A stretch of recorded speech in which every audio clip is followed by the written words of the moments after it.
मंच पर जे भी उपस्थित बा सब हमरा भोला बाबा के प्यार दुलार में आइल बा। तो भोला बाबा के इ कार्य में हमने के संगे बनी जा। मंच के सामने जितना लोग भी बैठल बनी, बड़े भाई गार्जियन, यूट्यूब वाले भाई, कलाकार, सबके हम गोलू राजा बार बार प्रणाम करो। नए साल के शुभकामना भी दे। नया साल में बीते वर्ष में कुछ हमसे भी त्रुटियां हो गई होंगी, तो इस त्रुटि को माफ करते हुए नए साल में 2024 में यह उम्मीद करो कि इतना दिन रोरा सबे प्यार दुलार देनी गीत गौनई में, तो आगे भी रोरा सबके प्यार दुलार बनो रही।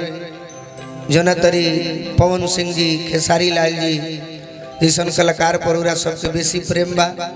आए वाली पीढ़ी हमनिए के मौका मिले, सनी पांडे जी के मिले, हमनी के मिले, तो हमनियों के रोरा सबके दिल पर राज करब जा।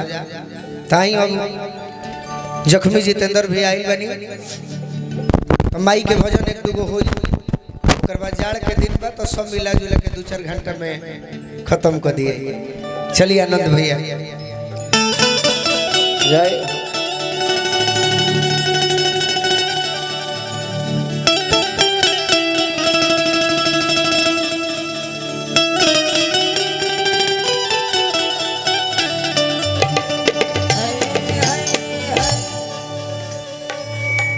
उदयाचल अस्ताचल हिमाचल नीलाचल भा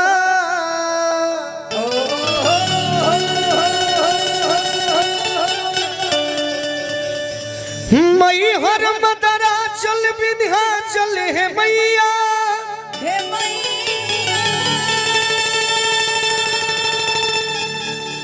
जहवे जे जा चल सवा चल हे शैल सुता।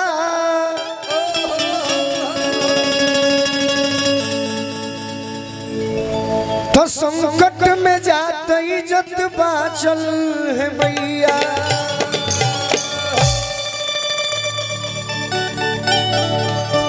दैत वंश घालक प्रतिपालक हो बालक के, जोगिन जमात फिर ना चल है मैया।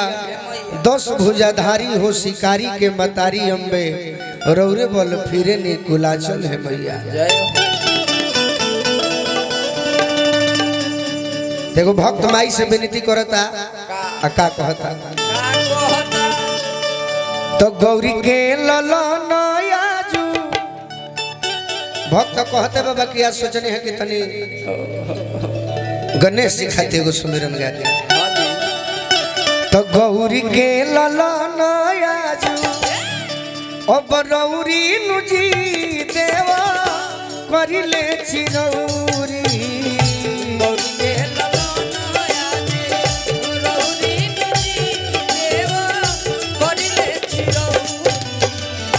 गौरी के ललन आजू रौरी नुजी देवा करिले चिरौरी।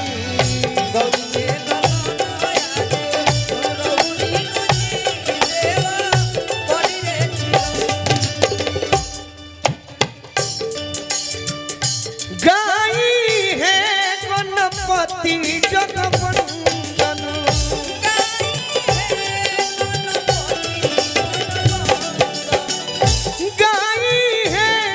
गणपति जगवंदन,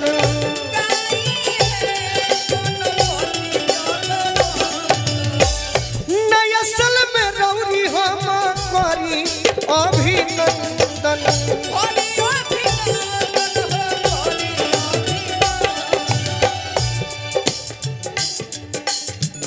घेरले बिया सहज, घेरले बिया सहज भौरी नुजी देवा करिले चिरौरी।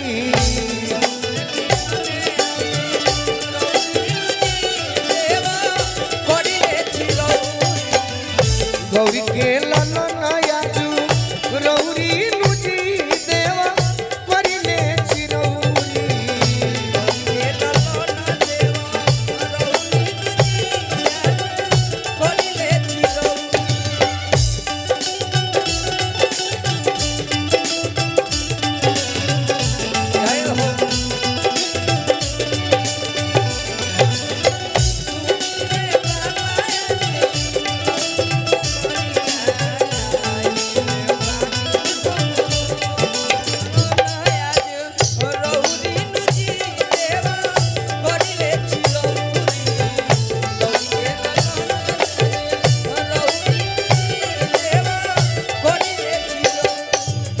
और का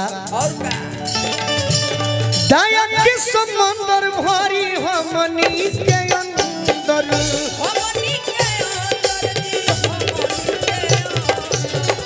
गोलू राजा कहत बारे जखमी जीते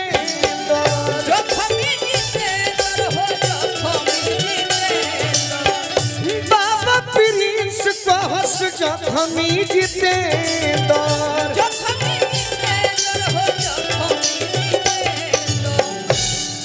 भैया के आशीर्वाद मिलो कृपा करी गाड़ी हमरो कृपा करी गाड़ी हमरो दौरी नुजी तो कृपा करी गाड़ी हमरो अरे दौड़ी नुजी देवा करिले चिरौरी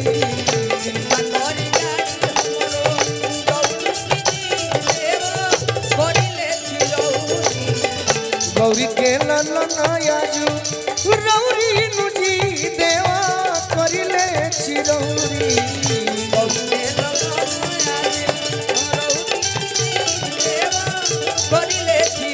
गौरी के ललनायाजू रौरी नुजी देवा करिले चिरौरी गौरी के ललनायाजू रौरी नुजी देवा करिले चिरौरी। अब आई एगो